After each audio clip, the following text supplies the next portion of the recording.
I just wanted to talk for a minute about a pattern that I see frequently in my work with individuals and with couples in my office. Often, what happens is one of the people in the partnership is unable to take feedback. They are defensive, they blame other people for their problems, they can't apologize, they won't back down, they won't admit they're wrong. And I think, sometimes that can be due to a lack of a sense of self, that that individual probably as a child did not get a secure attachment with an adult. They don't have a solid sense of who they are, and they can't maintain themselves in the middle of a conflict or feedback that feels uncomfortable to themselves, that threatens how they see themselves.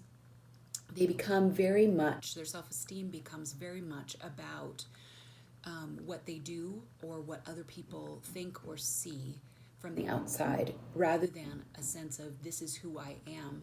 And of course, I'm going to make mistakes, or I'm going to do things that I might need to change, that I might get feedback from somebody about. And that's okay because that's healthy. And what happens is that it interferes with the person's ability to be intimate in relationships. They can't can't share themselves in a vulnerable way, and their partner, they share only the pieces that they're comfortable with their partner seeing, and they don't accept the feedback from their partner about how they are experiencing them, because it threatens their sense of self and their worldview. And I would call this kind of a toxic shame problem, where we feel guilty for things that we do that are hurtful to other people, and we might feel a sense of shame about that.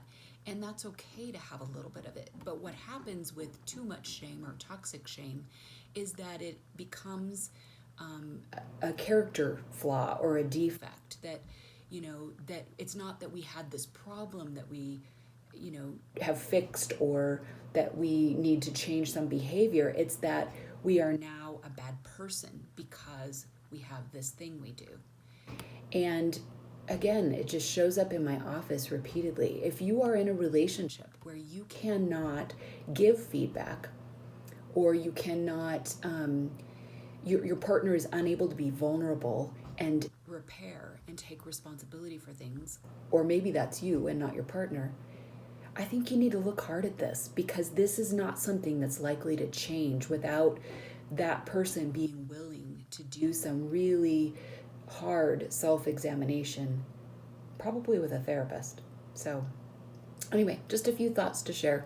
Hope your day's going great.